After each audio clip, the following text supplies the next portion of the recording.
আসসালামু আলাইকুম সুপ্রিয় শিক্ষার্থী। আমরা এই পর্বে আলোচনা করব এখানে লগারিদমের ধারণা এবং প্রয়োগ যে অধ্যায়টা আছে। এই অধ্যায়ের আমরা এখানে একদম হচ্ছে আপনার রচনামূলক যে কোশ্চেনগুলো আছে এই কোশ্চেনগুলো আমরা সলভ করব। যারা এখনো আমার চ্যানেলটিতে সাবস্ক্রাইব করেননি কিন্তু ভিডিওগুলো দেখতেছেন তাদেরকে আমি একটা বিষয় বলবো, অবশ্যই সাবস্ক্রাইব করবেন যাতে করে ক্লাস 10 ওঠার পর আপনারা একদম পূর্ণাঙ্গ ম্যাথ বিজ্ঞান ইনশাল্লাহ আমি আপনাদের দিয়ে দেবো এবং বাংলা ব্যাকরণও দেবো, ইংলিশ ব্যাকরণও দেবো। তো যারা এখনো সাবস্ক্রাইব করেনি অবশ্যই সাবস্ক্রাইব করবেন এবং যারা বন্ধুদের সাথে শেয়ার করতে চান এই বিষয়গুলো অবশ্যই শেয়ার করবেন যাতে করে তারা উপকৃত হতে পারে এখানে। ওকে, আচ্ছা।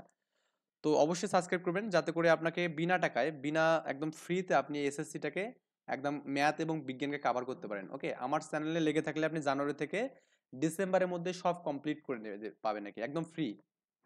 তো আমরা একটা কোশ্চেন পড়ি, এখানে কি বলা আছে দেখুন। রমিজ মিয়া 3 বিঘা জমি রয়েছে, এখানে কয় বিঘা? 3 বিঘা। এবং সে জমির উর্বরতা 10 বছর পরে অর্ধেক হয়। এখানে মানে একটা জমিতে চাষ করলে নর্মালি কি আমরা সার প্রয়োগ করি, আবার কি এখানে অনেক সময় গোবর দেই, তাই না? তার মানে উর্বরতা বৃদ্ধির জন্য আমরা করি কি এটা দিই, তার মানে উর্বরতা কিন্তু আমাদের কি কমে যায়। 10 বছর পর উর্বরতা কি অর্ধেক হয়ে গেছে এখানে। তার ব্যবহৃত 1 কেজি সার প্রতি কাঠা জমির উর্বরতা কি 4% বৃদ্ধি করে, এটা বইয়ে দেওয়া আছে কিন্তু ম্যাটটা। ওকে, তার মানে 1 কেজি সার কি করে এখানে তার প্রতি কাঠে 4% বৃদ্ধি করবে। এখানে 1 নাম্বার, বস্তুর অবচয় কি? তো অবশ্যই বলতে একটা নির্দিষ্ট সময় পর কোনো বস্তুর মূল্য হ্রাসকে ওই বস্তুর অবশ্যই বলবো। এখানে বলা যায় না হঠাৎ করে চালের দাম আজকে 1200 টাকা কেজি মানে মন, এখানে হঠাৎ করে মনে করুন 1000 হয়ে গেছে, এটা হচ্ছে অবশ্যই। রমিজ মিয়ার জমির উর্বরতা হ্রাসের হার কত হবে এখানে? তো আমরা একটু সলিউশনটা দেখি। এখানে মনে করি রমিজ মিয়ার উর্বরতা, আমি এখানে হ্রাসের হার 8 ধরলাম, এই 8টাকে আমাকে বের করতে বলছে। তো এই 8টা আমাদের কি করতে বলছে? এখানে বের করতে বলছে। ওকে, আচ্ছা। তো জমির প্রাথমিক উর্বরতা আমরা পি এবং টি সময় পর উর্বরতা হচ্ছে পি অফ টি। তো আমরা কিন্তু অবশ্যই সূত্র কি জানি, P of T is equal to P into 1 plus R power T. তো এখানে বলা আছে কিন্তু একটা বিষয় যে এখানে কোশ্চেনে বলা আছে দেখুন 10 বছর পরে, হ্যাঁ 10 বছর পরে কি হয়েছে এখানে অর্ধেক হয়ে যায়, এখানে এটা বেশি মার্ক হয়ে গেছে। তো এখানে খুব স্পষ্ট করে বলেছে 10 বছর পর কি হবে, এখানে অর্ধেক হয়ে গেছে এখানে। ওকে, এটা বলে দিচ্ছে আর কি প্রথম স্টেপে।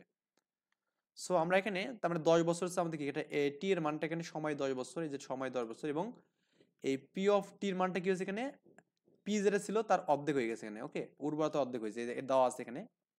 তো সূত্র মতো লেখা যাবে 1/2 পি, বা এটাকে পি/2 মানে ওটাই লেখা যাবে, আর পি ইন্টু 1 - আর/টি। তো এই পি আর পি উভয় পক্ষে কাটা যাবে, তো এখানে হাফ থাকবে, 1 - আর থাকবে এখানে। ওকে, সো এই আমাদের এখানে এই টেনটা আমরা জানি, এখানে যদি এরকম হয় যেমন করুন এর পর যদি এক্স হয় আর আমাদের যে পি থাকে, তো এটা এ ইকুয়াল টু কি লেখা যাবে, এখানে x√p লেখা যাবে।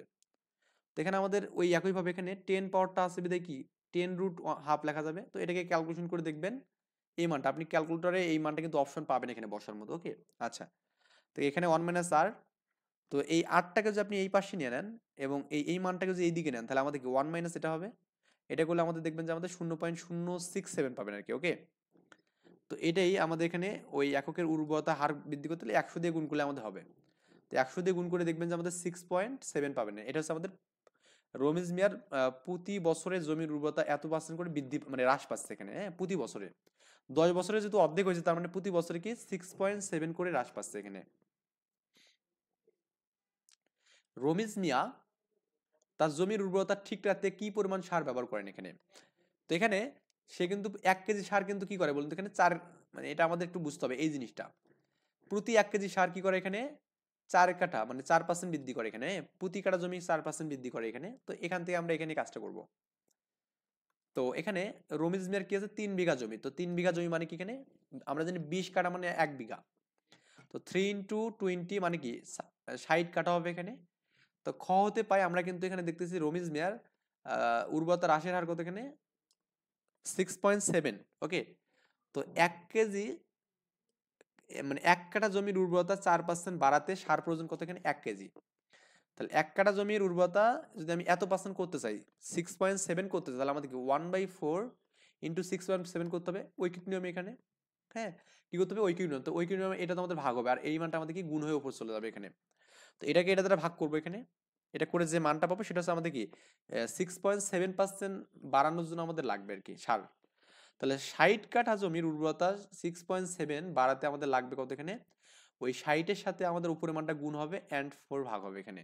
হওয়ার পর দেখবেন আমাদের এখানে 100.5 কেজি সার আমাদের লাগবে। তার মানে রমিজ মিয়া তার জমির উর্বরতা ঠিক রাখতে প্রতি বছরে 105 কেজি সার ইউজ করবে এখানে। আমরা কিন্তু প্রতি বছরই আমরা জমিতে অনেক ধরনের সার ইউজ করি, হ্যাঁ? আচ্ছা, আই থিঙ্ক এই বিষয়টা বুঝতে পারছেন এখানে। এরপরে বলছে কোন জমির উর্বরতা 5 বছরের প্রাথমিক উর্বরতা কি 75% হয় এখানে। রিক্টার স্কেলে কত ভিত্তিক লগ ব্যবহৃত হয়? রিক্টার স্কেলে 10 ভিত্তিক লগ আমরা ব্যবহার করি। তো এখানে খ নম্বর বলছে এখানে জমির উর্বরতা হ্রাসের হার কত এখানে। তো আমরা ধরলাম এখানে প্রাথমিকে আমাদের উর্বরতা পি আছে এখানে, তো 5 বছর পর কত হবে এখানে 75% হার হবে। তার মানে পি এর 75% কমে যাবে, তার মানে 75 কে এটা ভাগ করলে কি 0.75 পি হবে এখানে। তো সূত্র হচ্ছে A is equal to P into 1 minus R power N. তো এন এর মান তো 5 বছর, হ্যাঁ এন এর মান কত এখানে 5 বছর। তার মানে এখানে এটা লিখলাম, এই মানটা দেওয়া আছে পির মানে পি কাটবো 1 মাইনাস আর পর 5 এখানে। তো এটাকে রাখলাম আর কিভাবে, তো আগের মতোই যে কি আমাদের যে 0.75 এটা আছে না, এটাকে আমাদের 5 লেখা যাবে। আর এখানে কি 1 মাইনাস আর করা যাবে এখানে। তো এটা ক্যালকুলেশন করবেন, করার পর কিন্তু মান কিন্তু এমনিতে পারবেন আর কি। ওকে, এটা আমাদের ক্যালকুলেশন করে দেখবেন যে এই মানটা পাবো। 8টাকে পাশে নিলে পজিটিভ হবে আর এই মানটা যদি নেগেটিভ হবে, তো 1 মাইনাস এটা করলে আমাদের দেখবেন যে এই মানটা পাবো। এবার আবার যে বৃদ্ধি মানে পার্সেন্টেজ বের করেন 100 দিয়ে গুণ করলে হবে। ওই এটা কিন্তু ওই আগেরটার ক্ষয়ের মতোই ছিল এখানে, তাই না? কত সময় পর জমির উর্বরতা প্রাথমিক উর্বরতা কি 50% হবে এখানে। ওই আগের মতো করে আমরা করবো সিমিলার ওয়েতে। তো এখানে খ হতে পাই আমরা কিন্তু জমির উর্বরতা হ্রাসের হার কত এখানে, এই যে 6.5 বা এটাকে 100 দিয়ে ভাগ করলে 0.056 পাবো। তো ধরলাম আমি এখানে টি সময় পাই, এটা আমাদের টিটা বের করতে হবে অ্যাকচুয়ালি। জমির উর্বরতা 50% হবে এখানে, কত হবে এখানে 50%। তাহলে আমাদের আগে যেটা ছিল এখানে, এটা আমাদের কি পি এর 50% মানে কি 50/2 মানে কি p/2 হবে এখানে। সূত্র আমরা করবো এখানে, সূত্র করলে পি এর মানটা এর মানটা কি এখানে p/2 হবে, এটা পি আছে এখানে এন্ড এটা তো আমাদের এইভাবে দেওয়া আছে। পিপি কাটবো এখানে হাফ থাকবে, এখানে কি এটা বিয়োগ করলে কত হবে এখানে 0.944 হবে। তো লগ করলে আমাদের কি এটা লগ এর কি বলুন এখানে 0.944 ভিত্তি কত হবে এখানে হাফ ইজিক্যাল টু টি। তো এটাকে ক্যালকুলেশন করে দেখবেন যে আমাদের কোন মানটা হয়। আমাদের কিন্তু ক্যালকুলেটর গুলোতে কি লগের এক্স ভিত্তিক মান দেওয়ার ফাংশন আছে, তো ওই ফাংশনে দিলে অ্যান্সার ডান। অবশ্যই ভিডিওগুলো কেমন লাগবে অবশ্যই কমেন্টে জানাই দেবেন এখানে, এবং কে কোন স্কুল থেকে এবং কোন জেলা থেকে দেখতেছেন ভিডিওগুলো অবশ্যই কমেন্টে জানাই দেবেন, এবং যারা সাবস্ক্রাইব করেননি অবশ্যই সাবস্ক্রাইব করতে ভুলবেন না। জাপানে সম্প্রতি 5ই ফেব্রুয়ারি পরপর 2টি ভূমিকম্প হয় এখানে, হ্যাঁ। তো রিক্টার স্কেলের প্রথম ভূমিকম্পের মাত্রা ছিল 6 এবং দ্বিতীয় ভূমিকম্পের মাত্রা ছিল 4.3। এখন বলছে ভূমিকম্পের মাত্রা কোন স্কেলে মাপা হয় এখানে, রিক্টার স্কেলে। এটা আমাদের ক নম্বর বলছে প্রথম ভূমিকম্পটি দ্বিতীয় ভূমিকম্পের তুলনায় কত বেশি শক্তিশালী। Very very important question, very very important question. তো আমরা ধরলাম এখানে প্রথম ভূমিকম্পের মাত্রাকে আই ধরলাম, দ্বিতীয়টাকে ধরলাম I2 ধরলাম এখানে। এবং আদর্শ তীব্রতা কিন্তু দুটার জন্য আমাদের এস, এটার মানে হচ্ছে 10^12। তো রিক্টার স্কেলের আমরা সূত্র জানি কি প্রথম ভূমিকম্পের মাত্রা ইকুয়াল টু আর ইকুয়াল টু, এটা কিন্তু আর1 এখানে বলতে পারেন লগ 10 ভিত্তিক I1/s। আবার দ্বিতীয় ক্ষেত্রে কি এটা R2 মনে করুন, হ্যাঁ লগ 10 ভিত্তিক I2/s এখানে। তো প্রথমটার ক্ষেত্রে রিক্টার স্কেলের মান ছিল 6, তো 6 লগ এটা ছিল। তো এটাকে আমরা কিভাবে লিখতে পারি বলুন তো এখানে, এই আমাদের এর হচ্ছে ভিত্তি কত এখানে 10, তো 10 এর পর কত হবে এখানে 6 হবে ইজ ইকুয়াল টু কি I1 বাই কি এস হবে। আবার এটার ক্ষেত্রেও 10 এর পর কত হবে এখানে 4 বাই, মানে লগের সূত্র আমরা জানি লগ অফ এ ভিত্তিক বি ইকুয়াল টু যে এক্স হয়, তো লেখা যাবে এ পর এক্স ইকুয়াল টু বি লেখা যাবে। এটা আমরা সূত্র অনেকবার পড়ছিলাম, এই সূত্র থেকে আমরা এখানে এইটাও বের করলাম এখানে। তো এখন সমীকরণ 1 কে 2 দ্বারা এটাকে আমি 1 নম্বর সমীকরণ দিলাম এই যে এই অংশটাকে, এবং এটাকে আমি 2 নম্বর সমীকরণ দিলাম। তো ভাগ করলে আমাদের এস এস কাটা গেলে কি থাকবে এখানে বলুন তো 1/1 2 থাকবে এখানে এন্ড লগ পাওয়ার 6 বাই এটা পাবো। এটাকে ক্যালকুলেশন করে দেখবেন যে আমাদের অ্যান্সারটা পেয়ে যাবেন আর কি। ওকে, এটা এখন ক্যালকুলেশনটা আপনার নিজের উপর ছেড়ে দিলাম।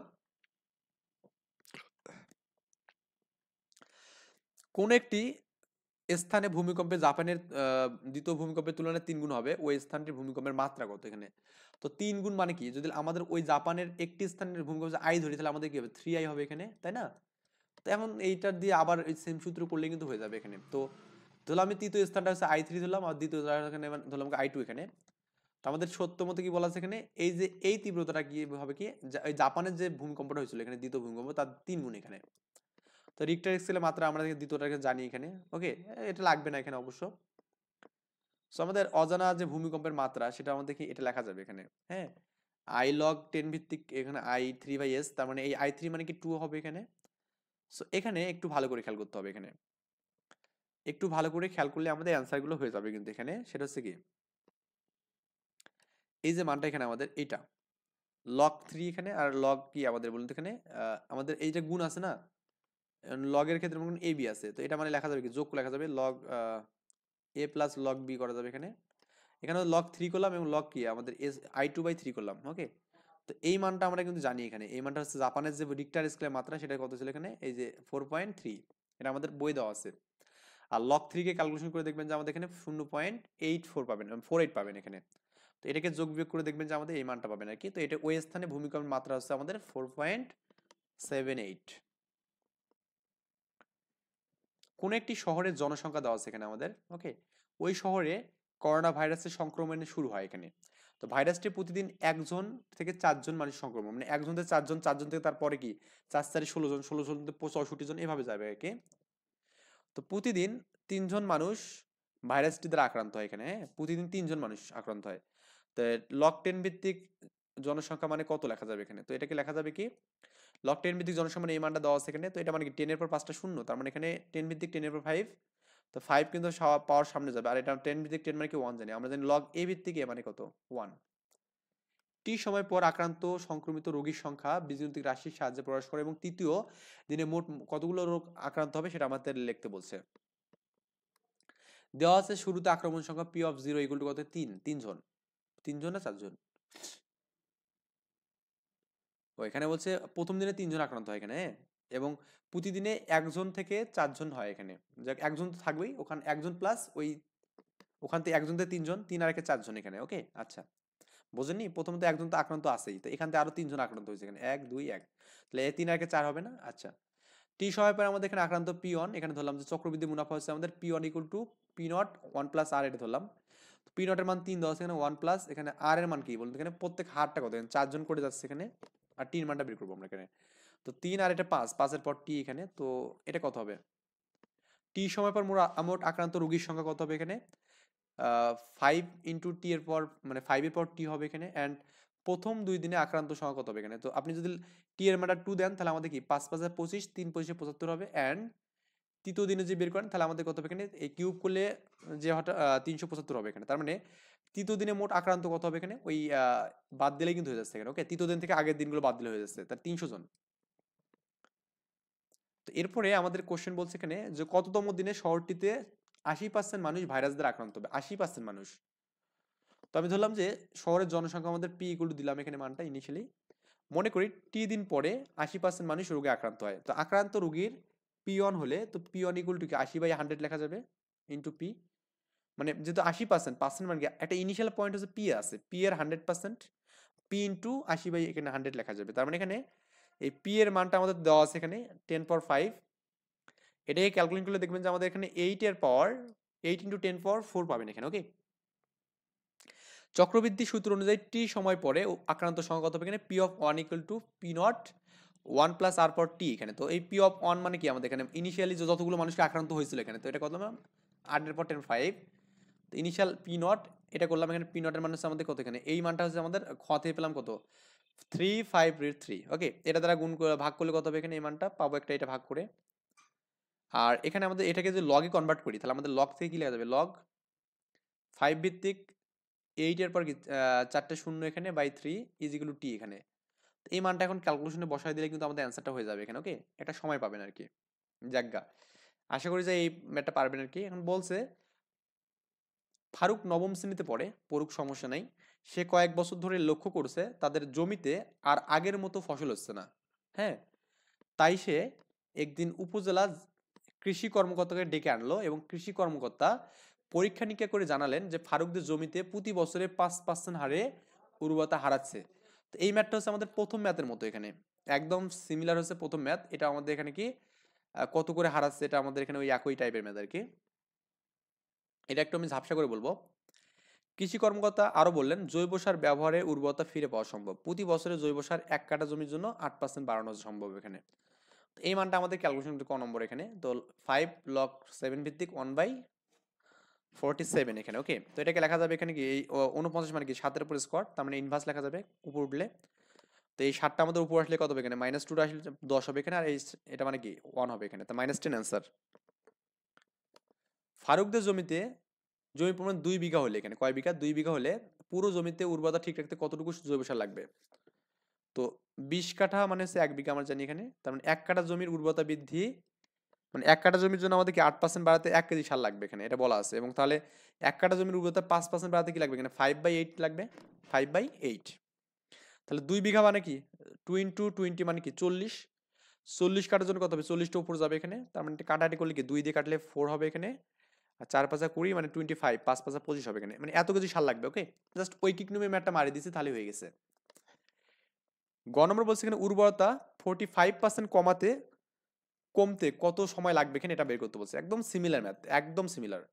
তো এটা সূত্র হচ্ছে P of T is equal to P into 1 minus R power T. এখানে তো আমাদের ইনিশিয়াল উর্বরতা হচ্ছে পি, আর আমরা 5%টাকে হ্রাস করবো, তার মানে এখানে 5% মানে কি 5/100 মানে কি 0.05। টি সময় পর উর্বরতা হবে এখানে P of T, T into 100 minus 5, এখানে ওই 100 হচ্ছে আমাদের এই মানটা দেওয়া আছে এখানে, অ্যান্ড এটা তো পার্সেন্টেজ দেওয়া আছে এখানে, আই থিঙ্ক বুঝতে পারছেন ব্যাপারটা এখানে। তো এইটা করে আমি চাইলে আপনি কিন্তু এটা ওই 0.5 1 মাইনাস করতে পারতেন, এটা করলে একই কথা, 1 মাইনাস 0.05 করার যে কথা, এটা করা কিন্তু একই কথা। তো এটাকে আবার হতাশ হবেন না। হুম। সো এই মানটা আমরা পেয়ে গেলাম এখানে, উর্বরতা মানটা এখানে 0 পয়েন্ট এটা পেলাম এখানে। ও আমাদের একটু মিস্টেক মনে হয়ে গেছে, সেটা হচ্ছে কি এখানে 45% কমাতে, হ্যাঁ, কত সময় লাগবে এখানে, তো কমানোর জন্য, হ্যাঁ, এটা একটু আমি এখানে করাইছি। দেখুন আমাদের ইনিশিয়ালি যেটা আমাদের আছে এখানে, এটা একটু মিস্টেক হয়েছে, এটা আমাদের এটা না, এটা আমাদের যা বলছে এটা না। আমি 45% কমাইছি, তার মানে কি আমাদের ইনিশিয়ালি 100% উর্বরতা, এখান থেকে 45% কমছে, কমলে কত 55%। তো 55% মানে কি বলুন তো, এখানে পি এর 55 মানে কি 55/100, এটা কাটলে কত হবে এখানে 0.55 পি হবে এখানে। ওকে, এটা হচ্ছে আমাদের অ্যান্সার, মানে পির মান, পি অফ টির মানটা এখানে। সূত্র হচ্ছে P of T is equal to P into 1 minus R. তো পি এর মান হচ্ছে আমাদের পি কাটবো এখানে 0.055, আর এটা বিয়োগ করলে আমাদের 0.91, এখানে টি, তো এটাকে লক করলে কত হবে, লক 0.95, 0.55 ইজ ইকুয়াল টি এখানে লেখা যাবে। তো এটাকে ক্যালকুলেশন করলে 12 পাবেন আর কি। ওকে, সো এই 6 নম্বর ম্যাথটা এখানে দেখুন কি বলা আছে। 2017 সালের কোন এক মাসে জাপানের টোকিও শহরে একটি ভয়াবহ ভূমিকম্প সংঘটিত হয়, এবং রিক্টার স্কেলের মাত্রা আমরা পেলাম কত এখানে 8.3, এটা আর এর মান। এবং একই দিনে বাংলাদেশের সিলেটে আরেকটি ভূমিকম্প হয়, তার মাত্রা ছিল আর এর মান ছিল কত এখানে 6.5 ছিল এখানে।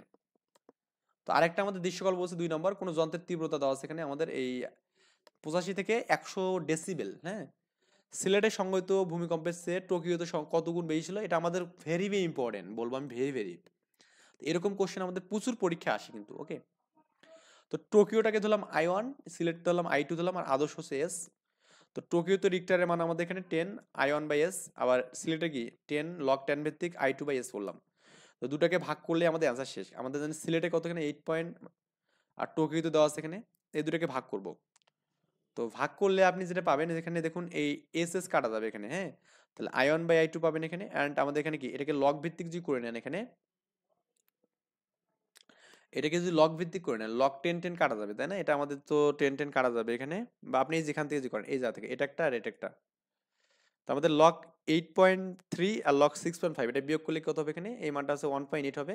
তো এটাকে ক্যালকুলেশন করে দেখবেন যে আমাদের মানটা পাবেন নাকি। ওকে, তাহলে কত গুণ শক্তিশালী, 63 গুণ শক্তিশালী এখানে। সো পরের কোশ্চেনটা বলা আছে এখানে যন্ত্রের সর্বোচ্চ এবং সর্বনিম্ন তীব্রতা কত, এটা 85 এবং 100। তো আমাদের এখানে সর্বনিম্ন লেভেল কত এখানে D1 হচ্ছে 85, এবং সর্বোচ্চ লেভেল কত D2 = 100। আবার বলতেছে এখানে যারা বইয়ের বেসিকগুলো জানেন না তারা কিন্তু এই ম্যাথগুলো ভালো বুঝবেন না, হ্যাঁ। যন্ত্রটির সর্বাধিক উচ্চতা তীব্রতা হচ্ছে I1 এবং I2 ধরলাম এখানে। তো তীব্রতার লেভেল কত, D = 10 log 10 ভিত্তিক I/S, এটা সূত্র। ওকে, তার মানে এখানে আবার D2 এর জন্য আমাদের এখানে কত হবে, সর্বোচ্চ জন্য আমাদের 10 log 10 ভিত্তিক এটা পাবো। আবার সর্বনিম্নের জন্য আমরা একটা শুনতে পাবো এখানে, হ্যাঁ। আমরা জানি সর্বনিম্ন তীব্রতা সবসময় কি 10 ইনভার্স এত, এটা আমাদের আদর্শ, এর নিচে কিন্তু শুনতে হবে না এখানে। তো এই ডির মান হচ্ছে 100, এটা করলাম এখানে, অ্যান্ড দেখুন 10 log 10 ভিত্তিক করলাম এখানে, এখন 10 এখানে কাটলে 10 পাবো এখানে। তো এখানে এখন এটাকে লগের সূত্র করলে কত হবে এখানে 10 is equal to I2 by কত S। ওকে, এটা 100 পাবো এখানে। তো এই I2 মানে কত হবে, এই মানটার পাশে আসবে, আসলে ক্যালকুলেশন করলে আমাদের দেখবেন যে 10 ইনভার্স -2 পাবেন এখানে, এটা হচ্ছে সর্বোচ্চ তীব্রতা পাবো। ওকে, আর সর্বনিম্ন কার জন্য পাবো, 85 জন্য পাবো এখানে, কার জন্য 85 জন্য। তো 85 লগ করবেন আগের মতো করে, তো এখানেও সেম ভাবে এখানে ওই 85 কাটলে 8.5 পাবেন, আবার লগের সূত্র করলে লগ 10 পর কত পাবেন, 10 পর 85 ইজ ইকুয়াল টু কি এখানে I1/S পাবেন এখানে। এখন এটা আবার এখানে সূত্র করবেন, এখানে এস এর মানটা এই পাশে গুণ হবে, গুণ হয়ে গেলেই দেখুন আমাদের অ্যান্সারটা কিন্তু হয়ে যাবে এখানে। ওকে, ওই আগেরটার মতো করে এখানে একটা তীব্রতার মান পাবেন আর কি। ঢাকা শহরে বর্তমান জনসংখ্যা হচ্ছে 1 কোটি। চক্রবৃদ্ধি হারে প্রতি বছরে প্রতি হাজারে জনসংখ্যা বৃদ্ধি হচ্ছে 50 জন এখানে প্রতি হাজারে। জনসংখ্যা বৃদ্ধির হার শতকরা কত এখানে? প্রতি হাজারে জনসংখ্যা 50 জন হলে থেকে একজনে কত হবে এখানে? 50/1000, তার মানে 100 জন কত হবে এখানে? 100 দিয়ে গুণ হলে যেটা হবে সেটা অ্যান্সার, মানে 5 জন। তো 5 জন এখানে আছে, তার মানে এখানে পার্সেন্টেজ যদি আমি করি, বৃদ্ধির হার হলে 5%, তো 5 কে 100 দ্বারা করলে হবে, বা 5% করলেও সমস্যা হবে না এখানে, তার 5% হারে বাড়তেছে। 5 বছর পর জনসংখ্যা কত হবে এখানে? পি এর মান হচ্ছে ইনিশিয়ালি আমাদের কত এখানে 1, 1 কোটি এখানে। আর 5 বছর পর জনসংখ্যা বৃদ্ধির সূত্র হচ্ছে আমাদের 5 বছর পর জনসংখ্যা পি ইন্টু 1 প্লাস আর পর 5 এখানে।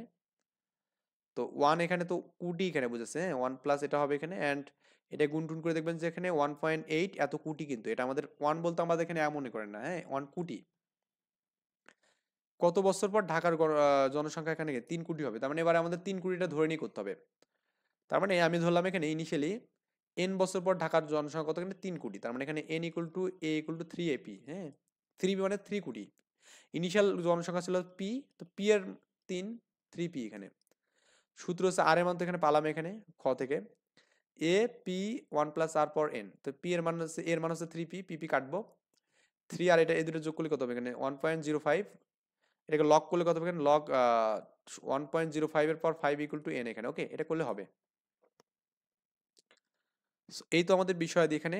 এরপরে দেখুন পরের কোশ্চেনটা, তোমার বাড়িতে এ এবং বি দুটি শব্দের উৎস থাকা, শব্দ থেকে নির্গত হচ্ছে এখানে এ শব্দ থেকে নির্গত হচ্ছে মাত্রা বি, এবং উৎসের কি বলছে এখানে এ শব্দ থেকে, এ উৎস থেকে নির্গত শব্দের মাত্রা বি উৎস থেকে মাত্রা থেকে 10 ডেসিবেল বেশি এখানে, তার মানে এ থেকে যদি আমাদের পি বের হয়, এটা কি আমাদের 10p হবে এখানে। ওকে, তাহলে পার্থক্য দেওয়া আছে এখানে আমাদের এই মানটা, উৎসদার তীব্রতার পার্থক্য। তীব্রতার পার্থক্য মানে কি আমাদের এখানে D two minus D one, অথবা কি D one minus D two দেওয়া আছে এখানে। আলহামদুলিল্লাহ। তো আমাদের এখানে আমরা ধরলাম ইনিশিয়ালি এখানে এ এবং বি, মানে এ এবং বি এর তীব্রতার তুলনা বের করতে বলছে। তো এখানে আমরা ইনিশিয়ালি এ এবং বি কে আয়ন এবং আইটি ধরলাম। তো এ এবং বি শব্দদ্বয়ের তীব্রতা যদি ডি ওয়ান ডি টু হয়, এখানে আমাদের ডি ওয়ান এর মানটা কিন্তু বেশি অবশ্যই, কারণ আমাদের একটা আরেকটা দ্বিগুণ এখানে বলা আছে। তো এ এর জন্য আমাদের ডি ওয়ান যদি হয় আমাদের 10 লগ 10 ভিত্তিক আয়ন বাই এস, আবার বি এর জন্য কত ডি টু ইকুয়াল 10 লগ 10 ভিত্তিক আই টু বাই এস হবে। তো আমরা তো এখানে স্ট্যান্ডার্ড মান এস এর মানটা জানি, এখানে সমস্যা নেই। তো পার্থক্য হচ্ছে D one minus D two is equal to 10 log, এই মানটা দেওয়া আছে কত এখানে, এই পার্থক্যের মানটা দেওয়া আছে এখানে দেখুন আমাদের আচ্ছা, এখানে পার্থক্য মানে কি একটা আরেকটা থেকে 10 বেশি না, তার মানে কি 10 হবে এখানে পার্থক্য, তাই না? 10 বেশি একটা একটা থেকে, 10 গুণ বেশি এখানে। তার মানে আমাদের এখানে 10 লগ 10 ভিত্তিক এটা একটা আর এটা একটা দেওয়া আছে, এটা কেউ 10, কেন 10 হচ্ছে বুঝছেন তো নাকি? কারণ একটা আরেকটা থেকে আমাদের পার্থক্য কত, মানে শব্দ বেশি কত এখানে 10 করে, এখানে কত বেশি 10। ওকে, তো এই আর কি বিষয় দিয়ে এখানে এটাই তো আমাদের বলা আছে এখানে। তো এখন এই দুটো বিয়োগ করবেন, এখানে লগ 10টা যদি কমন নেন 10 10 কাটা যাবে এখানে, হ্যাঁ, তো 10 10 কাটা যাবে এখানে, কাটলে আমাদের কি এই বিয়োগ থাকলে ভাগ হবে, ভাগ মানে কি এ I one by S I two by S করে আমাদের কিন্তু এই যে log I one by S S কাটলে কি I one by I two হবে এখানে। তো এটাকে লেখা যাবে কি লগ, সরি এখানে 10 ভিত্তিক 1 equal to log I one by I two লেখা যাবে এখানে। তো এইটাই আমাদের কিন্তু আমাদের অ্যান্সার। দেখুন আমাদের এখন আর আর গুণ করলে কি I one equal to 10 I two এখানে, মানে 10 গুণ হচ্ছে এখানে, তুলনা করতে বলছে এখানে 10 গুণ কিন্তু পেয়ে গেছি আমরা এখানে, তাই না? এই যে আমাদের এখানে দেখুন এই যে এর থেকে বি এর হচ্ছে এটা 10 গুণ এখানে। তো এরপরে বলছে আমাদের এখানে পৃথকভাবে এ এবং বি এর মাত্রা বের করতে বলছে, এ এর মাত্রা কত হবে এবং বি এর মাত্রা কত। তো আমরা এখানে ডি এর মান নিয়ে কাজ করলাম। এখন আমাদের আরেকটা কোশ্চেনে বিষয় বলা আছে, দেখো তীব্রতার পার্থক্য, তীব্রতা মানে হচ্ছে আই ওয়ান এবং আই টুর পার্থক্য দেওয়া আছে এখানে, আই ওয়ান এবং আই টুর পার্থক্য। ওকে, এটা আমাদের দেওয়া আছে এখানে। তো এটা দিয়ে আমরা মূলত কাজটা করবো এখানে, গ থেকে পালাম এখানে I one equal to 10 I two পেলাম এখানে, এটা আমরা পেলাম কিন্তু এখানে। তো আমাদের আই ওয়ান এবং আই টুর মান দেওয়া আছে এখানে এই মানটা। তো আই টু আই ওয়ান মানে কি 10 I two minus I two, এটা পেলাম। এই দুটো বিয়োগ করলে 9 আই টু হবে এখানে, এই মানটা করে আপনি কিন্তু এখানে চাইলে ক্যালকুলেশনটা করতে পারেন। এখানে 9 দিয়ে ভাগ করে দিলে 9 9 কাটলে এখানে কি 10 পাওয়ার 6 পাবো এখানে। আবার বি এর তীব্রতা কত হবে এখানে, I one equal to 10 into I two, তার মানে এই মানটা যেখানে গুণ করেন তাহলে আমাদের 10 গুণ হবে এখানে, এই তো পেলেন। আমাদের বলছে এখানে কি তীব্রতার মাত্রা বের করতে হচ্ছে, মাত্রা মানে ডি এখানে, ওকে, তীব্রতা মানে হচ্ছে আই, আর তীব্রতার মাত্রা মানে হচ্ছে ডি, এখানে আমাকে বের করতে হচ্ছে ডি এবং ডি1 এবং ডি2 দুটার জন্য। সূত্র মারি দেন তাহলে হবে। এখানে এ উৎসের জন্য আমাদের এখানে তীব্রতা হচ্ছে পেলাম এটা, তাহলে এ উৎসের আমাদের মাত্রা কত, D equal to log 10, 10 log I one by S, মানটা বসাবেন এখানে 10 লগ 10 পর 5, এখানে মানটা আই এর মানটা 5 পেলাম, হ্যাঁ, তারপর এখানে কি এই যে দেখুন আমাদের 5 পেলাম এখানে আই এর মানটা, আর এস এর মতো জানি এখানে, এটা ক্যালকুলেশন করবেন এখন করে দেখবেন মানটা পাবেন আর কি। আর এখানে ডি1 মাইনাস ডি2 মান কিন্তু 10, বা আপনি চাইলে এটাকে সূত্রও করতে পারেন, এখানে ডি2 ইকুয়াল টু কি 10 লগ কি এখানে আই2 বাই এস, আই2 মানটা আমরা পাইছি না এখানে, আই2 মানও কিন্তু 10 পাওয়ার 6 পাইছি এখানে। এটা করেও দেখবেন যে আমাদের এটা পাবেন 60 পাবেন, মানে একই পাবেন এখানে, এটা করে যেটা পাবেন ওইটা করেও সেম মান পাবেন আর কি। সো এখন এরপর আমরা দেখবো যে আবিদদের মুরগির ফার্মে একটি বর্তমানে কি 440 মুরগি আছে। ফার্মের বর্তমান তীব্রতা দেওয়া আছে এখানে, হ্যাঁ, শব্দের তীব্রতা এত এত ডেসিবেলের অধিক বেশি শব্দ দূষণ সৃষ্টি হয়। শব্দের পরিমাপের একক কি এখানে ডেসিবেল। বর্তমানে উৎপন্ন শব্দ সহনীয় মাত্রা আছে কিনা সেটা ব্যাখ্যা করতে বলছে এখানে। তো আমরা সহনীয় মাত্রা আমাদের কি, আমরা একটা রেঞ্জ জানি না, তো এই রেঞ্জের বাইরে গেলে কি নেই, আদার্স আছে। তো আমরা শব্দের মাত্রা কি জানি এখানে, ডি ইকুয়াল টু সূত্র জানি এখানে। আয়ের মান আমাদের কি দেওয়া আছে না এখানে, আয়ের মান দেখো এখানে দেওয়া আছে, সেটা হচ্ছে তীব্রতা দেওয়া আছে 3.2 দেওয়া আছে এখানে, এই তো। আবার এখানে এতটি মুরগি আছে, ওটা পরে মুরগির বিষয় দিয়ে আমাদের পরে মুরগি জব করে খাবো। হুম, এস এর মানটা আমার জানা আছে এখানে। 40টি মুরগির জন্য আমাদের শব্দের তীব্রতা কত হবে, I D one equal to 10 log 10 ভিত্তিক, এই যে আমাদের এখানে এই মানটা, এখানে আই মানটা এটা স্ট্যান্ডার্ড, এটা ক্যালকুলেশন করবেন এখানে। এখানে আমাদের এই মানটা যোগ হবে ওপরে, এটা তার 3.2, এটা 8 হবে এখানে কিন্তু, হ্যাঁ 8 হবে, এই 8 হবে। তো এটা এখন জাস্ট ক্যালকুলেশন করে দেখবেন যে এই মানটা আমাদের কত হবে এখানে। এটা ক্যালকুলেশন করে দেখবেন যে মানটা আসে সেটা আছে আমাদের কি 85 এখানে, হ্যাঁ 85.5। তো বর্তমানে শব্দ সহনশীল মাত্রায় রয়েছে, কারণ আমাদের সহনশীল কেন মাত্রায় রয়েছে, কারণ আমাদের 86 বেশি হলে কি শব্দ দূষণ করবে, যেহেতু আমাদের মানটা এখানে 86 থেকে কম, তার মানে কি শব্দ দূষণ কিন্তু করছে না এখানে, ওকে। আচ্ছা, যদি আবিদদের মুরগির সংখ্যা হচ্ছে কি 2400-তে উন্নত হওয়ারে, তবে ফার্মটির যে সমস্যা কি হতে পারে সেটা গাণিতিকভাবে বিশ্লেষণ করতে বলছে এখানে। 400 জন্য তো আমাদের ঠিকঠাক আছে, কিন্তু যে 2400 করে তাহলে কত হবে। তো 400 জন্য আমাদের তীব্রতা পেলাম এখানে, তাহলে 2400 জন্য তীব্রতা কত হবে এখানে, ঐকিক নিয়মে করবো যে 2400 বাই এটা করে এই মানটা যে পেলাম এখানে, এটা তীব্রতা করে দেখবেন যে আমাদের 1.95 এটা পাবেন। তো 2400 মুরগির জন্য শব্দের তীব্রতা করবো, তো এটা তো আমরা কি পেলাম এখানে, আয়ের মান পেলাম এখানে, কার জন্য 2400 জন্য, ওকে।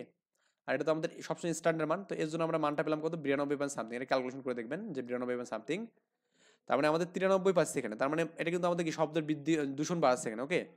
তো মুরগির সংখ্যা যদি বাড়াই তাহলে আমাদের শব্দের মাত্রা কিন্তু 8 বাড়াতে হবে, কারণ আমাদের 85 হলে স্ট্যান্ডার্ড, কিন্তু 85 থেকে আরো বেশি হচ্ছে কি 5 বা 8, 8 বেশি হচ্ছে, তার 8 আমাদের কি আরো শব্দ বৃদ্ধি করতে হবে এখানে, ওকে। আচ্ছা, তো আমরা এখানে এরপরে যে ম্যাথটা করবো সেটা হচ্ছে আপনার এখানে চাইলে আপনি এখানে এই 10 নম্বর ম্যাথটা করতে পারেন এখানে। ঢাকা চট্টগ্রাম গামী ট্রেন তৃষ্ণা, তো তীর্ণা আর কি, সরি, তীর্ণা এক্সপ্রেস সাইরেল থেকে উৎপন্ন মাত্রা আছে দেওয়া আছে এখানে, শব্দের মাত্রা দেওয়া আছে কিন্তু ডির মান দেওয়া আছে এখানে, ওকে। এবং ঢাকা খুলনাগামী যে আমার আরেকটা ট্রেন আছে, হ্যাঁ, সীমান্ত এক্সপ্রেস, এর আমাদের একটা মাত্রা আছে, তাহলে এটা ডি1 ধরেন এখানে, এটা ডি2 ধরেন এখানে, তো এই দুটা কিন্তু তথ্যই দেওয়া আছে এখানে, এই দুটো তথ্য দেওয়া আছে এখানে। বলছে আমাদের ট্রেন দ্বয়ের সাইরেন হতে উৎপন্ন শব্দের পার্থক্য কত এখানে। তো আমাদের জাস্ট ওই ওই দুটার তীব্রতা বাদ দিলে কিন্তু আমাদের এখানে কি হচ্ছে, পার্থক্য পেয়ে যাবো এখানে, ওকে। তীর্ণা এক্সপ্রেসের শব্দের তীব্রতা সীমান্ত এক্সপ্রেস শব্দের তীব্রতা কত গুণ, খুবই ইম্পর্টেন্ট কোশ্চেন, এই কোশ্চেনগুলো কিন্তু প্রচুর আসবে এখানে, হ্যাঁ। তো নর্মালি আমাদের তীব্রতা ডি ইকুয়াল টু 10 লগ 10 ভিত্তিক আই বাই এস। তো আমাদের এখানে এই সীমান্তর জন্য আমাদের কি জানি আই1 ধরলাম, আর তিনার জন্য আই2 ধরবো এখানে, ওকে। তো এটা আমাদের সীমান্তর জন্য কি 78 ছিল এখানে, 78 10 লগ আই1 বাই এস। তো আমাদের 78 10টা আমাদের পাশে ভাগ হবে, 78 বাই হচ্ছে কি 10 লগ আই1 বাই এটা পাবো। তো এটা করলে আমাদের 7.8 পাবো। তো এটাকে সুযোগ করলে কত হবে এখানে, সুযোগ করলে হচ্ছে আপনার 10 পাওয়ার 7.8 ইজ ইকুয়াল টু আই1 বাই এস। এটা আমাদের সূচকের সূত্র জানি না, A power X equal to আমাদের এখানে বি হয়, তো লগ লেখা যাবে কি এখানে এ power B equal to x লেখা যাবে, এটা আর কি সূত্র। তো এস এর মান তো আমরা জানি এখানে। আবার তীর্ণ এক্সপ্রেসের জন্য আই2 যদি ধরি আমি, এখানে 85 মান আছে, এইটা ভাগ হয়ে যাবে 85/10 লগ 10। এটা করলে আমাদের দেখবেন এখানেও সেম ভাবে এখানে ক্যালকুলেশন করে আমরা এই মানটা পাবো এখানে। তো দুটোকে আমি যে ভাগ করে দেই তো আমাদের এস এস কাটা যাবে, তো এটাকে ক্যালকুলেশন করবেন, এটা ভাগ উপরে যে বিয়োগ হবে, তো 10 লগ 8.5 মাইনাস 7.8 আর কি, এটা ক্যালকুলেশন করে দেবেন 10 পাওয়ার 0.7, এটা ভাগ করে দেখবেন যে 5.01 বা এখানে 5 আর কি, তার মানে একটার থেকে আরেকটা কি আমাদের 5 গুণ বেশি এখানে, ওকে। এখন আমাদের এটা জাস্ট বললেই হবে, ট্রেন দুটি পরস্পরকে বিপরীত দিক থেকে অতিক্রম করার সময় একই সময় সাইরেন বাজালে শব্দের তীব্রতা এত অধিক কিনা যাচাই করতে বলছে। তো একই সময় কি এখানে সাইরেন মানে কি এই যে হর্ন দেয় না একটা কেন ও এরকম আর কি। এটাই আসলে মূলত বের করতে বলছে। খ নম্বর থেকে আমরা পেলাম আয়ন এবং আই টু পেলাম এখানে। তো সীমান্ত এক্সপ্রেসের জন্য আমাদের আয়নের মানটা আমরা যদি এখানে ক্যালকুলেশন করে রাখি তো এস এর মানটা বসায় দেবো এখানে দিয়ে আমরা ক্যালকুলেশন করে এই মানটা পেলাম এখানে ওকে। আবার 2 নম্বর সমীকরণে আমি যেখানে আই টুর মানটা বের করি এখানে 3 এক্সপ্রেসের জন্য তো এটা আমরা পাবো এখানে। তো মিলিত তীব্রতা হচ্ছে I1 প্লাস I2 তার মানে কি ওই যে আমাদের এখানে কত হচ্ছে 6.31 ইন্টু 10 ইনভার্স মাইনাস 5 এবং এটা কত আছে এখানে 3.16 ইন্টু 10 ইনভার্স মাইনাস 4 এটা যোগ করলে কত হবে এটা আর কি।